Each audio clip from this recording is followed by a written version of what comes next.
Welcome to FO Podcasts. With me is Christopher Roper Schell. He spent 11 years on Capitol Hill and ran for Congress in Texas. Naturally, he's Republican. He loves his steak. He eats his steak rare with blood dripping on the plate. So he's a good red-blooded Republican. And even on Halloween, I don't see him with red horns. At least not yet. Sir Christopher, welcome.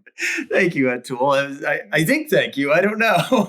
Well, it's been a while since you've been back. You've been avoiding us. No, I haven't. I never do. Oh, jolly good. Okay, now, since you're back, and we have to talk about a rather interesting topic. Who is this new U.S. Speaker, Mike Johnson? For a second, I thought it was Mike Tyson, I was rather disappointed. Everyone has a plan until they get punched in the face. I was thinking, my God, we'll have muscular Christianity as American foreign policy, finally. Well, I think you are right with the plan until the opponent gets punched in the face. I think the House of Representatives and certainly Republicans in this internecine war feel like some of them got punched in the face and didn't know what to do.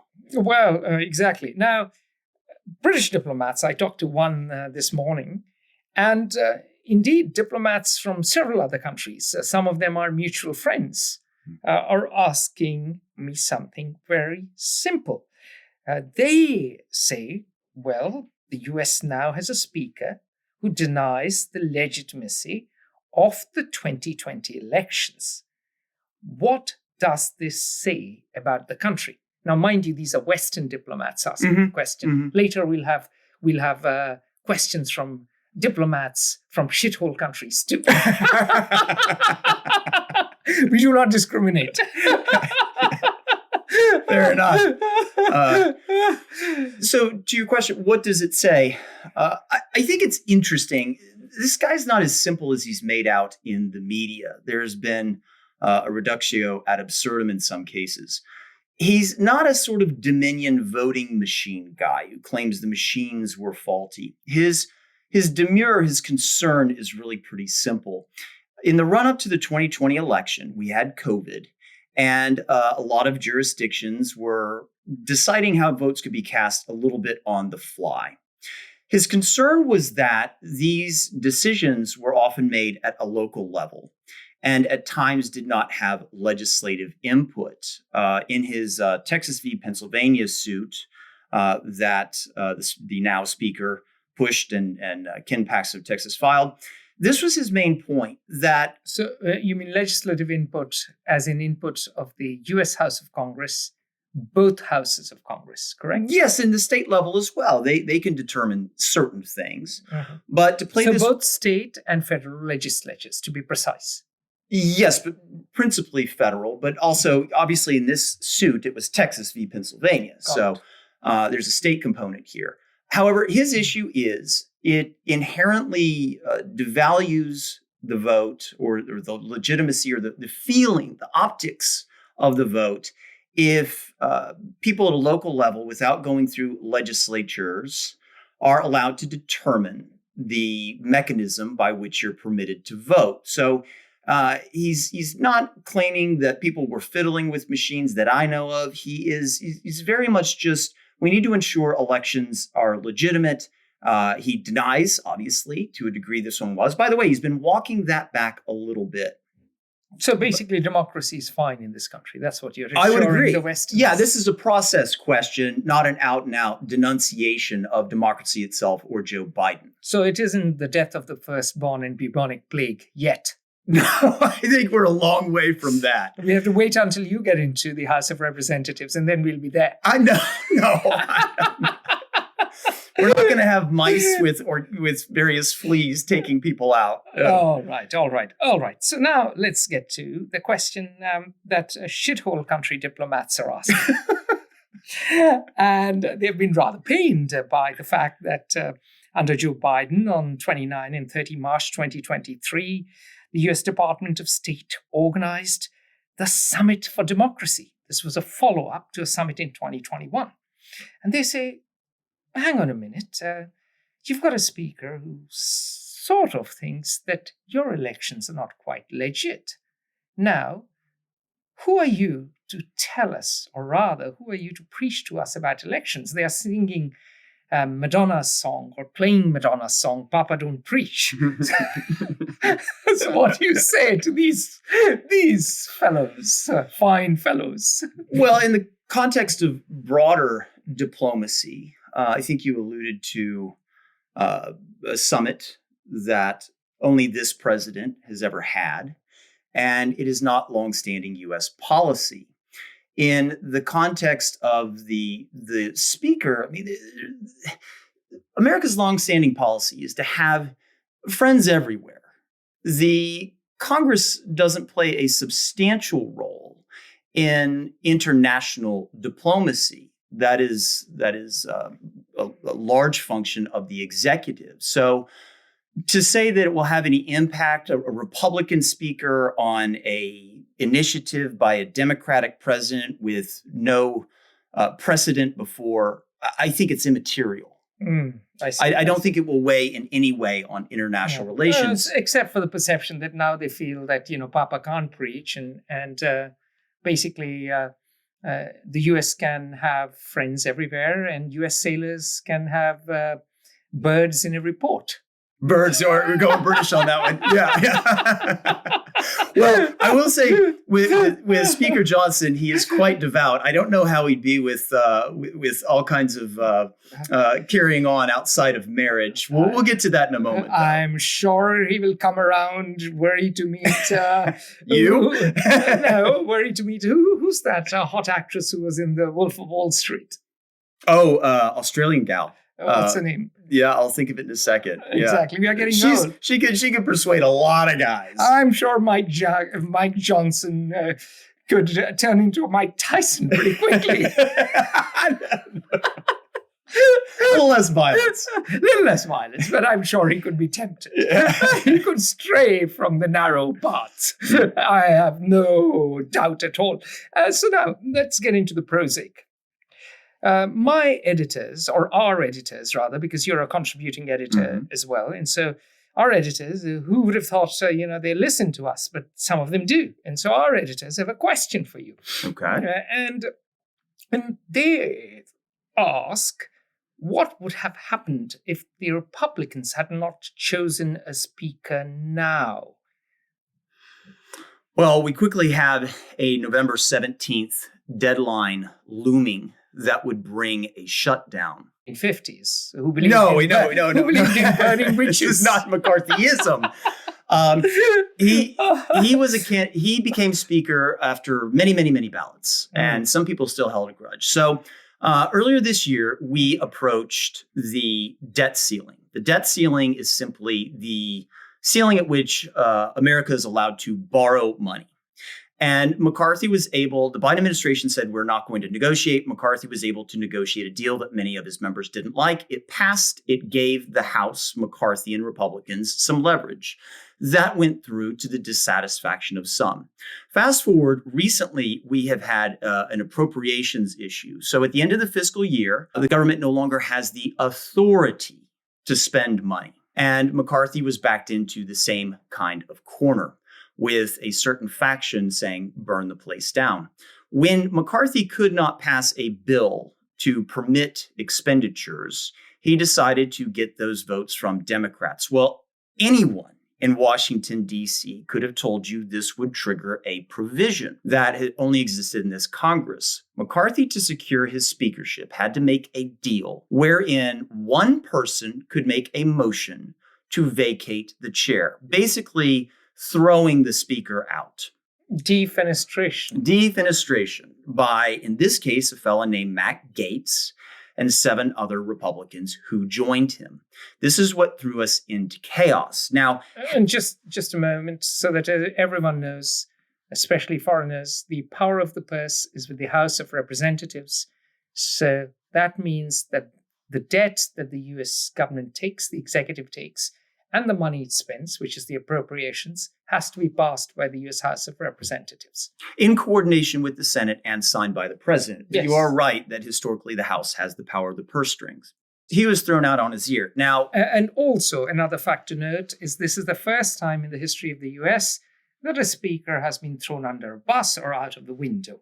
And he has not landed headfirst yet. He isn't dead, so far as we know. bleeding on the side of the road, but not dead. He's fine. Wounded, sir, not dead. Wounded.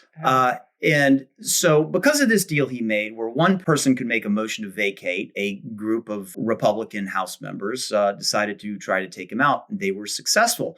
However, that set the House adrift. They didn't have anyone ready at hand. Now, had we not elected a speaker, had the House not elected a speaker, we would quickly come up against another deadline. And that is on the 17th. That could engender a shutdown if the House were totally dysfunctional without a functioning speaker able to bring bills to the floor and negotiate with some legitimacy with his own group, in this case, the Republican delegation, as you might say. So then we come up against that. If there were a shutdown, then every paper, and perhaps justifiably so, every news source would say, this is a Republican-led shutdown. That would be disastrous for the party. For the party. So is it true that anyone is better than no one because of that reason? Well, I hate to say anyone, but in this case, I think it is absolutely essential that we have a functioning House. I mean, yeah, let's take your example. If you couldn't pass a CR, the ability to spend money, I suppose it might be okay to have Attila the Hun, who could at least get that portion to CR is a congressional resolution. Yes, it permits. In this case, CR, a continuing resolution. Continuing. And in this case, it would permit the government to continue to spend money. Mm-hmm. So you would have a full-on shutdown. Mm-hmm. And with any period of time, you would potentially have some major problems. Yeah, especially with two wars going on, Russia-Ukraine war and then Israel and Hamas. Without the ability to do anything. And they were different, by the way, there were different discussions. There was an interim speaker, but he felt he didn't have the power to actually move legislation. This was hotly debated amongst members. But he came down on the side that, no, we have to have an actual speaker, formal speaker, to make those decisions and to bring legislation to the floor. All right, so let's turn the spotlight on Mike Johnson. Mm-hmm. Who is Mike Johnson? Where does he come from? What is his education, if he has any? He does. Oh, jolly good, jolly good, very good. I'm always delighted to learn that politicians have an education. It isn't always the case. They have degrees, but sometimes not an education. But anyway, we hope you'll be an exception, Christopher. I hope so. Exactly, which is why we'd like you in Congress one day. But anyway, who supports him? What does he believe? What are his goals? Does he want me to convert to Christianity, to his church? These are all curiosities, the idle questions of idle minds. So educate us. Okay, so he went to Louisiana State. No, where does he come from? Which Louisiana. Louisiana, okay. Yeah. And so that's his district. Oh, so he's a good Southern boy. Yeah, you could argue that. I mean, is he a New Orleans kind of guy? No, his district is in the Northwest. So he's more boring. Well, we'll actually get to that in a moment. I'm just curious. I get excited about thinking about New Orleans. I was there with our mutual friend Nasir Khilji. No. He's not slamming beers and shots on Bourbon Street. He's from the Northwest, or really along the west side of Louisiana. It's worth noting that Steve Scalise, the second most powerful member in the House of Representatives, is also from Louisiana. Wow. Down in the southeast. So what do they eat there? It's a tiny state. Oh, it's wonderful stuff. Gumbo, shrimp etouffee. Oh, it's lovely. I grew up around there. And that gives them nutrition to go right till the top. I suppose so. They seem to be holding the levers of power as of now. So I might have misspoken earlier. So we have Johnson from the west. I think I said east, but he's on the west side of Louisiana. Which is not that far from the coast. Folks, if you look at the map, Louisiana is pretty much a coastal state. Not really, but the second most powerful member, Steve Scalise, is from the southeast. This will be important later on in terms of who supports him. So he went to LSU and then LSU Law School. So explain to international, especially our British Yeah, listeners, Louisiana what is State LSU? University. Yeah, Louisiana State University. They might confuse it with LSE, the London School of Economics. No, he didn't go there. The third school, the third wheel of British life. He did not go there. Which never quite manages to produce a prime minister. No, alas. Except in Yes, Prime Minister. Oh, isn't that wonderful? Yes, exactly. That was not a very nice portrayal. Yeah, that was perhaps a figment of imagination, perhaps flight of fancy, perhaps just fulfillment of a long-standing wish that is impossible in reality. Yes, yeah. So, in terms of support and how he got picked. After McCarthy was deposed, defenestrated. What did he study in Louisiana State University? I don't know. I don't know his undergrad, but he did go to law school later on. So he's a good crammer. Did he pass the bar? He must have. Yeah, he practiced law for I don't know, a decade or more. What sort of practice? He mostly worked on behalf of religious causes. Baptist? Christian. What sort of Christian? Well, there were some there are Catholics in Louisiana, but because it's a French territory, which but there were Baptists, but generally, they were labeled as Christian organizations. And but is he a Protestant or is he a Catholic? I don't know off the top of my head. Okay. I would kind of guess Catholic because he has 7 children. Because of the type of marriage, they entered into a different kind of marriage that only 4 states allow. I see. And so, at any rate, he went to LSU Law. In terms of who supports him, he has broad support. So after McCarthy's gone, we have Steve Scalise. We just mentioned him, the second most powerful person from the southeast of Louisiana. Steve Scalise was not well received by the entire delegation. Why not? He was thought to be a bit too much of an insider. He was thought to be a strong McCarthy ally in some ways, though some people say that there was tension between Scalise and McCarthy. I don't know those interpersonal things. One thing's for sure, he's been an insider's insider for a long time. From there, we went to Jim Jordan. Oh, and Steve Scalise is more moderate. It's worth noting he comes from a pretty strongly, he has a Cook PVI, which is the partisan voting index in Republican plus 23. So there's a spread of 23 percentage points that swing Republican in his district. So then we went to Jim Jordan.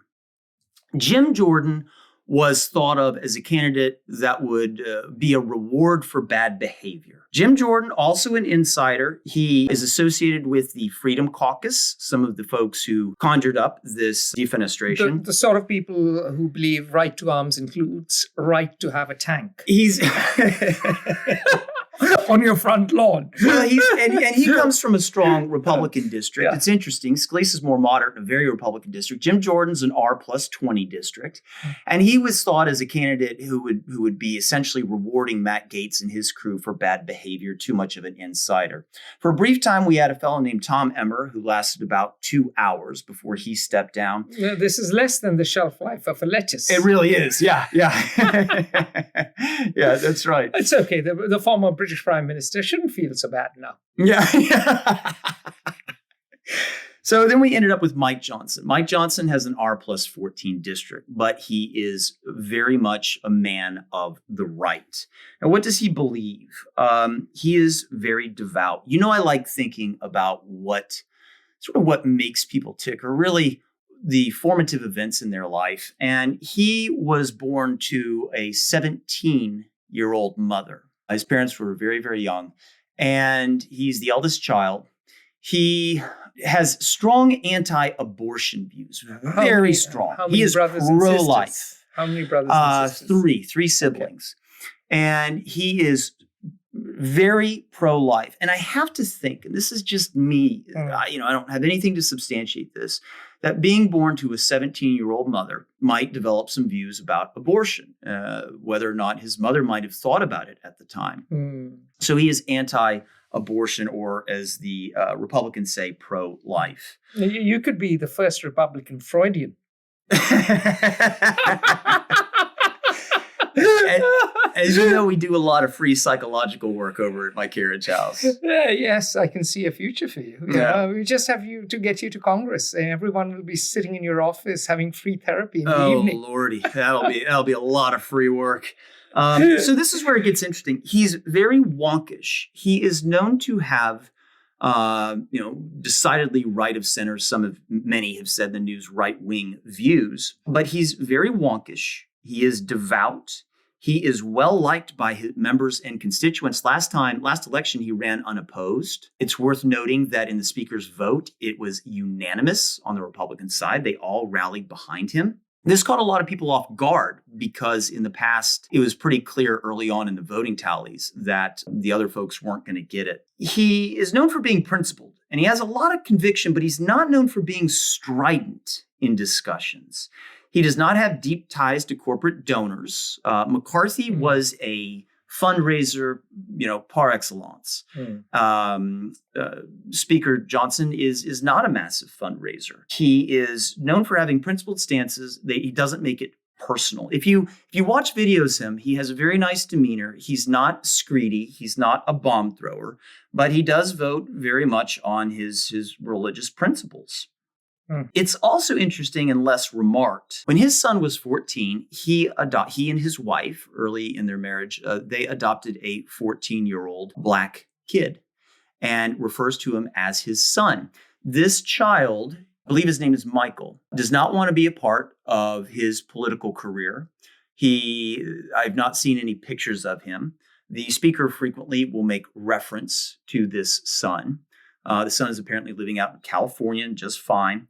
But it's something that most people haven't discussed. Some people have asked, where does this son exist? But he maintains that he is trying to protect his son who doesn't want to be a part of it. And I would be really shocked if this were all a figment. He went out, and some Republicans didn't love this, the killing of George Floyd, which was massive in this country. Yes, it led to the Black Lives Matter movement. Yes. And it led to football players in England kneeling as well. So it really blew up all across Europe. He was unequivocal. He called it, and I quote, an act of murder. And some Republicans felt this stance played into a more liberal narrative. And an anti-police narrative. Well, and led to an anti-police narrative as well. You could argue that. Defund the police, it led to at some point.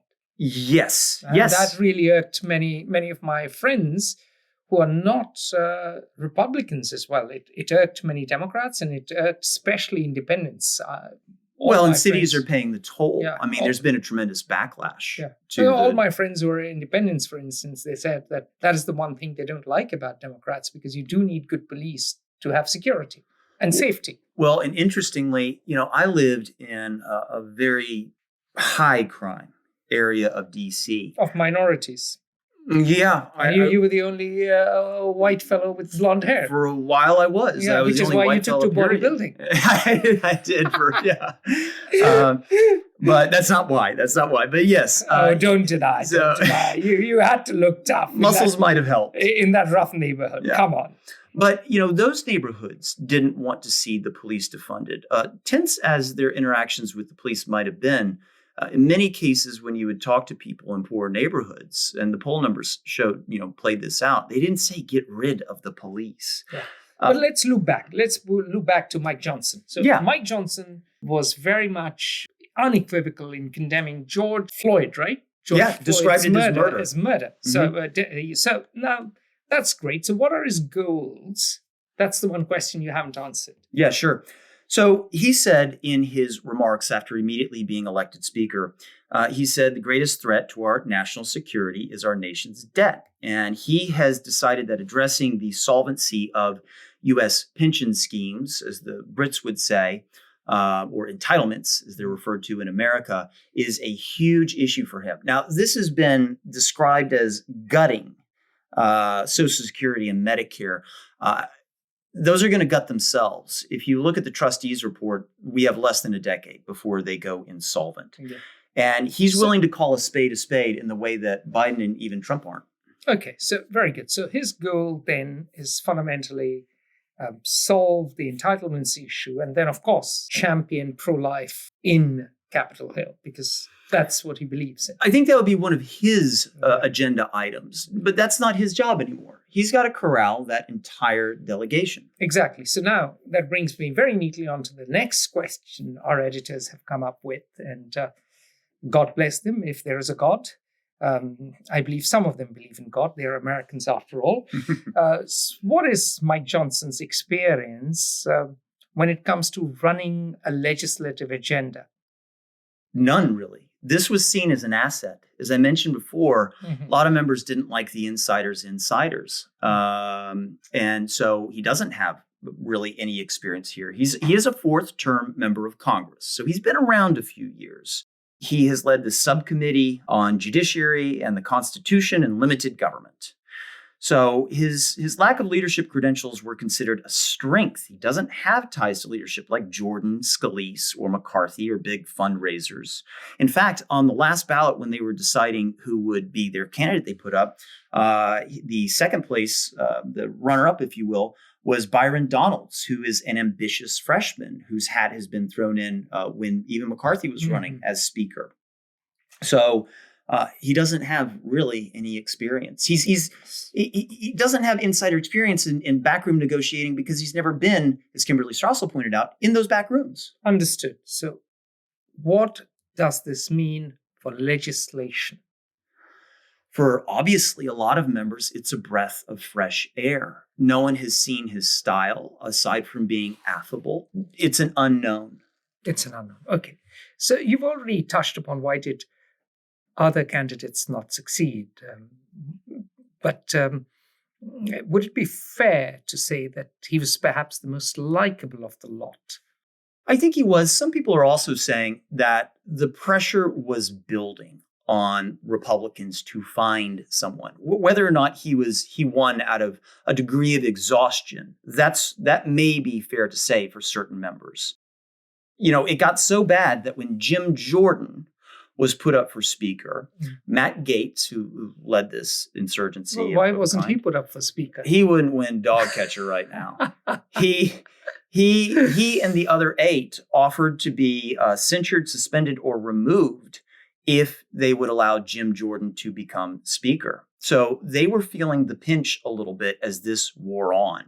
Now, it's worth noting, in the end, those 8 kind of got their guy in. I mean, you know, the current Speaker is an avowed man of the right, or he's very Republican. I mean, right, or whatever you want to call him. Is he a protege of Donald Trump? He has close ties to Trump. Trump did endorse him. So, you know, that no doubt helped him. But also keep in mind, as I said, Scalise, the number 2, is also from Louisiana. So is he also close to Trump? Scalise, I would say less so. Scalise is known a bit more. Full disclosure, I have personal reasons for liking Scalise. I think he runs a hell of a shop. But is he super close to Trump? I don't remember. I don't think he's, you know, a Trumper at all. So on the Trump question, Trump has legal problems, and so this is a question by young editors, and they ask, what does it mean for the US to elect a protege of Donald Trump? And they have ancillary questions. Why are Americans so tolerant of shadiness? What does it say about how they value their own institutions? Mind you, these are all questions by Americans. Sure. Okay. What does it mean to elect a protege of Trump? You know, in terms of the certification of elections, those rules have changed. I mean that he is close to Trump. I go back to his reason for, you know, denying the election, if that's the phrase you want to use. It was a principled reason. Many people are saying this shows how far to the right the House and Republicans have gone. Forgetting, I believe, that it was a mere 8 people who created this ruckus. I don't think it is indicative of such a pronounced shift to the right. What is probably true is this is the most quote-unquote right-wing speaker the House has ever had.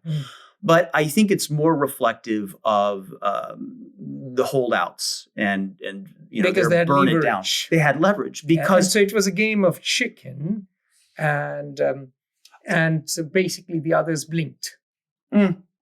In a way, but Speaker Johnson is well liked. That's undeniable. It's worth noting, to point to leverage, I think it would be useful for people to know that Republicans currently can lose but 4 votes with their majority. It's a very slim majority, which gives leverage to perhaps some of the most strident factions of the party. Understood. So I don't think it means, as a whole, the party has shifted that far to the right. I think he was palatable. I think the pressure was building. I think he was well liked. He's known for being wonkish and earnest in his beliefs. He's not a talking point bomb thrower. So the concern over shadiness is exaggerated. He won the election by his peers unanimously.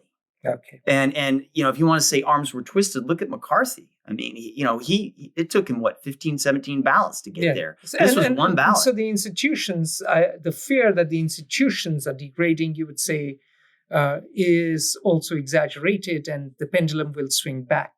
The speaker himself cited this back and forth, this strum and drang, these multiple ballots as evidence that the institutions held. I think that we lacked a speaker for a while is a problem. And some are proposing a rule that would say if you kick out a speaker, then that person will retain the powers of the speakership until a new one is selected. I think that would be wise, not having this rudderless mess that we've had. So, question for you. Do you think he lost? So McCarthy was asked, what words of advice he would have for a future speaker before Johnson was elected, elected. He said, get rid of the new rule. It's still in the rules, by the way. Get rid of the rule that allows one person to vacate the chair. So any one person could go and stab this poor young, or not so young, Mike Johnson. Yeah, they could. He could be punched in the face. He could. He's going to have a honeymoon phase. His will probably be longer than McCarthy's was. Johnson wants to do another patch, another CR that will last until January or April. So explain to people a patch very quickly. A patch is where you don't do an annual appropriations bill. The House, by the end of the financial year, is supposed to, by essentially October 1, is supposed to pass all of their appropriations. Then everyone can go on spending money. And the big bugaboo for a lot of Republicans is that they have not been doing this. Last December's omnibus, where they just put everything in and just packed it all in, and it was a hot mess. It was just an explosion in spending. So Republicans very much want to go through the old appropriations route, all 12 bills. And as of now, they have 4 they've passed. So he wants to effectively punt on this spending authority, buying himself in the House enough time to negotiate these bills individually so it doesn't become a giant kitchen sink. He will have. This is what the Democrats want. They want to tie everything together. They want to tie the Ukraine aid with the Israel aid, and to my knowledge, the new speaker opposes a blank check to Ukraine.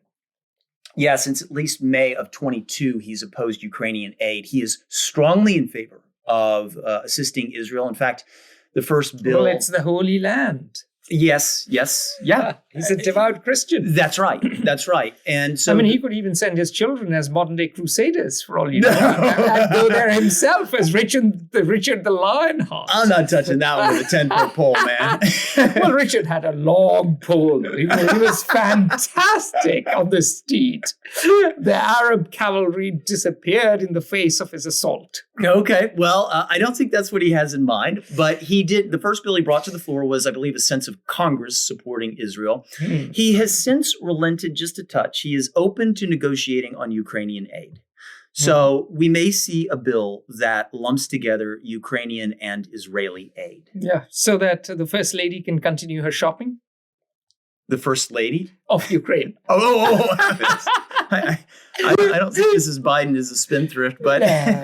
but the Ukrainian First Lady is young. Yeah. She needs to keep up appearances. Well, after all, she has to hobnob with all these Westerners who are rich and affluent and wear diamonds and pearls. It's interesting you brought that up, because one of the principal demurs to Ukrainian aid is that we don't feel we have enough control over the money, know where it's corruption. Going. I hear it again and again from Republican circles, and even actually some circles in intelligence and defense, that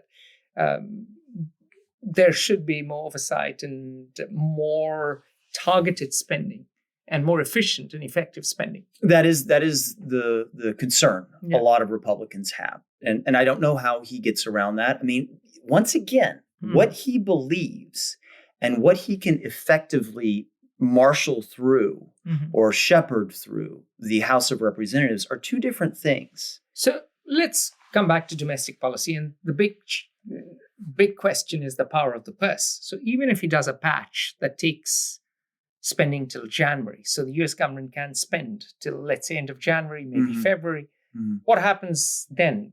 Will this be a recurring saga like a Latin American soap opera? Lots of Sturm und Drang and speakers falling on their sword, as in the Roman Republic?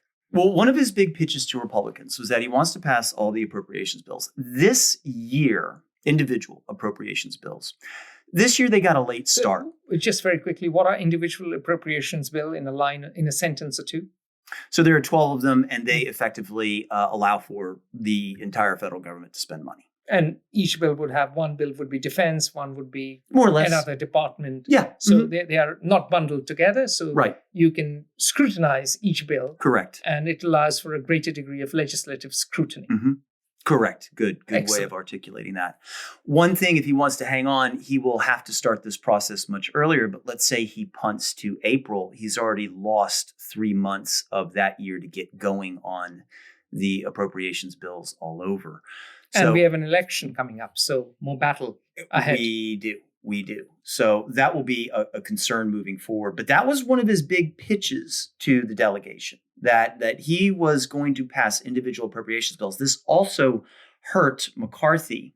And as a bit of a last-ditch effort, he was able to get a couple of the major appropriations bills passed. And but it wasn't enough. It was too little, too late in the eyes of a lot of people. So believe it or not, I have just one final question. Sure. How is the Biden administration reacting to the new speaker? This is interesting. So for the Democrats who are very upset over this, I would say they didn't lift a finger for McCarthy. They didn't lift a finger for Scalise. They could have swung this to where they had someone who was more their kind of guy. More someone they could have a beer with. Someone who would be more amenable to their input. And in fact, as I said before, McCarthy had to get Democrats to come on board with the current patch we're operating under until November 17th. They did not lift a finger. They, to a degree, hung McCarthy out to dry, hung Scalise out to dry. Was it a political blunder? Or are they deliberately playing this game in which they let the more moderate Republicans wither on the vine or die on their sword? And then, of course, you have Mike Johnson, who comes and says, we won't have abortion and we will cut spending. We will let granny die without Medicare, sorry. And then they run the election on that platform or on that issue. Yes, some are taking consolation in being able to depict the current House Speaker and therefore portray all Republicans in the House as being absolute right-wingers. Well, some are calling the Republican Party a fascist party that has lost faith in democracy and is rallying around an authoritarian like Donald Trump. Which I think is nonsense. I mean, we kind you're of a Republican. You have to say that. You have to win your primary. Well, I mean, come on, fascism. These words have meaning. I mean, for crying out loud. But I do think Democrats. He's not wearing uniforms. That's true. Now that I think of it. The second he decides he's a colonel or a general, maybe we'll talk. I think Democrats enjoyed the chaos. Keep in mind what was in the news at that time: inflation, auto strikes, and various other strikes.